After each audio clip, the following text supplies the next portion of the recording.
अनंतनाग में शहीद हुए सेना और जम्मू कश्मीर पुलिस के अधिकारियों की शहादत का बदला सुरक्षा बलों ने ले लिया है। खबर है कि अनंतनाग के कोकरनाग में सुरक्षा बलों ने बिल में छिपे आतंकियों को घेर कर लंबे एनकाउंटर के बाद मौत के घाट उतार दिया है। इंडियन आर्मी और दहशतगर्दों के बीच जो है आज 3 दिन से झड़पें जारी हैं और दहशतगर्दों को मारने का भरपूर मिशन इंडियन आर्मी ने थाम लिया है। लेकिन बात यह है जिसकी वजह से मैं पाकिस्तान में इस टॉपिक को डिस्कस कर रही हूँ। खबरें कुछ ऐसी आ रही हैं कि कह रहे हैं कि अगर इस दहशतगर्दी के अंदर पाकिस्तान का हाथ हुआ, क्योंकि अभी तक कोई सबूत नहीं आए, लेकिन उनका इंडिया का यह कहना है कि अगर पाकिस्तान का इसमें हाथ हुआ तो हम पीओके पे हमला करेंगे, यानी कि आजाद कश्मीर के ऊपर हम हमला करेंगे और उनकी जो शहादतें हैं कह रहे हैं उनका बदला हम जरूर लेंगे। जिस तरह से हमने बालाकोट स्ट्राइक की थी, इस बार भी जो है प्राइम मिनिस्टर नरेंद्र मोदी पाकिस्तान से बदला जरूर लेंगे अगर पाकिस्तान का नाम आया। जिले के कोकरनाग के गडूल के घने जंगल और पहाड़ों के बीच ये ऑपरेशन चल रहा है। इस इलाके में कई प्राकृतिक गुफाएं बनी हुई हैं जिनमें दहशतगर्दों को पनाह मिल रही है। ऐसे में सुरक्षा बल आधुनिक तकनीक और हथियारों के साथ ताबड़तोड़ कार्रवाई कर रहे हैं। इस टाइम भारत में ट्रेंड चल रहा है कि बॉयकॉट पाकिस्तान, ना तो वर्ल्ड कप के लिए पाकिस्तान को भारत में बुलाया जाए और ना ही कोई और रिलेशन रखे जाए। उसकी वजह यह है कि अभी 1-2 दिन पहले उनके सिक्योरिटी फोर्सेस के 3 जवानों की जानें गई हैं और इसी का गुस्सा कुछ लोग तो ये भी कहते नजर आ रहे हैं, कुछ जर्नलिस्ट ये कहते नजर आ रहे हैं कि मे भी भारत कुछ ही दिनों में पाकिस्तान पे अटैक करेगा। ड्रोन की मदद से पहले टारगेट सेट किया जा रहा है और फिर बम की बरसात से ठिकाना ध्वस्त किया जा रहा है। सूत्रों के मुताबिक यहां 5 आतंकियों के छिपे होने की सूचना थी। भारतीय सुरक्षा बलों के हमले में 3 आतंकियों के मारे जाने की खबर है। हमला कर ले, उसको काबू करे, फिर तो हम माने यार वाकई इंडिया ले गया। मतलब आप चाहते हैं कि एक और जंग हो जाए? मैं तो चाहता हूँ ऐसा होना चाहिए।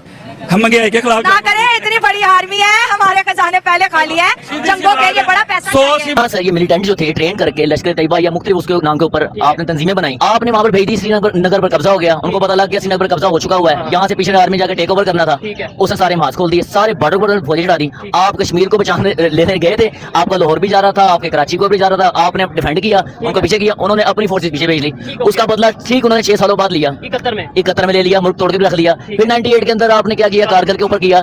आप ये काम तो करते रहे हो, अपने तैयार करके बंदों को भेजते हुए। बात करो कोई। रॉकेट हमारे पास नहीं है, हमारे पास नहीं है, हमारे पास भी तो है। देखिए, हमारे आर्मी ने खुद कहा था हमारे रॉकेट्स में तेल नहीं है, बंदूकों में गोलियां नहीं है, हम नहीं लड़ सकते, सबर शुक्र करके बैठ जाओ।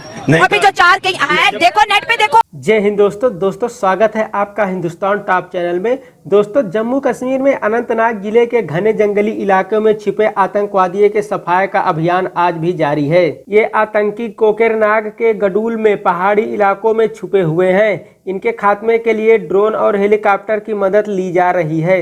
बताया जा रहा है कि सेना टारगेट के काफी करीब पहुंच चुकी है। इन्हीं आतंकियों से मुठभेड़ में सेना और पुलिस के 3 अधिकारी और 1 जवान शहीद हुए थे। सेना के ड्रोन में भागते हुए आतंकी की तस्वीर कैद हुई है। वहीं फरार होने की कोशिश में लगे आतंकियों को सुरक्षा बल उनकी लड़ाई की सामग्री, भोजन खत्म कराकर, नींद उड़ाकर और हर तरह से थकाकर भी निपटाने की कोशिश में लगे हैं। कोकरनाग के घने जंगलों में घिरे आतंकियों पर ड्रोन और रॉकेट लॉन्चर, मोर्टार से वार जारी है। आतंकी कमांडर उजैर खान कोकरनाग का ही रहने वाला है। उजैर इलाके की गुफाओं, ऊंचे पहाड़ों के बीच संकरी घटाव और घने वन से पूरी तरह वाकिफ है, इसलिए आतंकी सुरक्षा बलों के हमले से बचकर जगह बदलकर छिप रहा है। दोस्तों, इस घटना से भारतवासी काफी दुखी हैं और अब कह रहे हैं कि आर या पार की लड़ाई होनी चाहिए, जिस पर और कई लोग सहमत जता रहे हैं। इंडिया में एक बहुत बड़ी चीज चल रही है, हर आदमी यही बात कर रहा है कि पाकिस्तान में सर्जिकल स्ट्राइक होनी चाहिए। क्या आप इसको सपोर्ट करते हैं?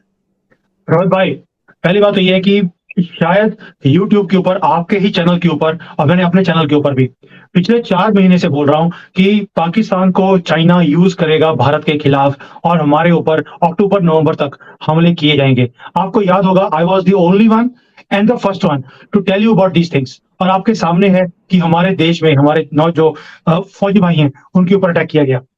ये अभी शुरुआत है, आगे आगे और भी प्लानिंग चाइना ने की हुई है पाकिस्तान को यूज करने के लिए हमारे खिलाफ। As far as surgical strike is concern, अब सर्जिकल स्ट्राइक है एक छोटा सा कट देना। मैं चाहता हूं कि पूंछ ही काटी जाए, उसके अलावा कोई और चारा नहीं है। इस पागल कुत्ते जिसका नाम है पाकिस्तान, इसका इलाज एक ही है, इसकी पूंछ को अब काटना पड़ेगा, अदरवाइज ये चूं चूं करता रहेगा और ये हमें तंग करता रहेगा। मोदी जी ने अमेरिका में जब ट्रम्प था उसके सामने बोला था अब फुल एंड फाइनल होगा। मोदी जी को मैं याद दिलाना चाहता हूं, अगर वो भूल गए हैं, आपने बोला था फुल एंड फाइनल होगा अगली बार। वो फुल एंड फाइनल कब होगा, उसका टाइम कब आएगा, कितनी देर तक हम वेट करते रहेंगे? रोहित भाई, मैंने आज ही एक वीडियो डाला है अपने चैनल के ऊपर। आई सेड वन थिंग, जब कोई शेर दूसरे के एरिया में जाता है ना, तो वो वेट नहीं करता महीनों की, सालों की, वो इमीडिएटली फुल एंड फाइनल उसी वक्त करता है, और उसी वक्त एक डिसाइड हो जाता है कि अब नया दादा कौन रहेगा इस इलाके का। ये शायद वो टाइम है जहां पे हमें भी मौन सिंह की तरह मौन नहीं रहना है। अब जो भी करना पड़े, दुनिया आपके साथ है, पावर आपके पास है, आपके पास फुल मेजोरिटी है, फाइनेंशियल पावर है, मिलिट्री पावर है, और किस चीज की वेट है। और अगर आप कोई हरकत करते भी हैं पाकिस्तान के साथ और वो वहां से रिटेलिएट करने की कोशिश भी करता है, दुनिया आपके साथ खड़ी है, then why not, why surgical strike only, why not go full and final, काम खत्म करो यार। क्या कर लेगा पाकिस्तान? हमने 370 खत्म किया, क्या किया पाकिस्तान ने? हमने राम मंदिर शुरू कर लिया, क्या किया? हमने सारे काम जो करने थे कर लिए, पाकिस्तान चूं भी कर नहीं पाया। सिर्फ ये है कि एक न्यूसेंस वैल्यू है जो बार बार वो करता है। ये ऐसा एक वो जानवर बन चुका है जिसका कोई भी इलाज नहीं है। ये बार बार तंग करेगा, क्यों? क्योंकि उनके पास कुछ भी गंवाने के लिए नहीं है, that's why they do this. और सेकेंडली उनको ये भी पता है कि भाई मैक्सिमम क्या होगा, बाहर एक छोटी सी सर्जिकल स्ट्राइक कर देगा, 30-40 कॉकरोच मारे जाएंगे वहां पर, उनको फर्क नहीं पड़ता। उनके कॉकरोचों की वैल्यू नहीं है, लेकिन हमारे जो नौजवान है, जो हमारा मिलिट्री के लोग हैं, इनकी वैल्यू है हमारे लिए, इसीलिए उसको फर्क नहीं पड़ता। अब ये जो जाकर हम 30-40 लोग मार देते हैं इनके, उसमें ना तो परमानेंट इलाज है और ना ही ये कोई सोल्यूशन है। अब एक ही काम करो, go and blast them completely.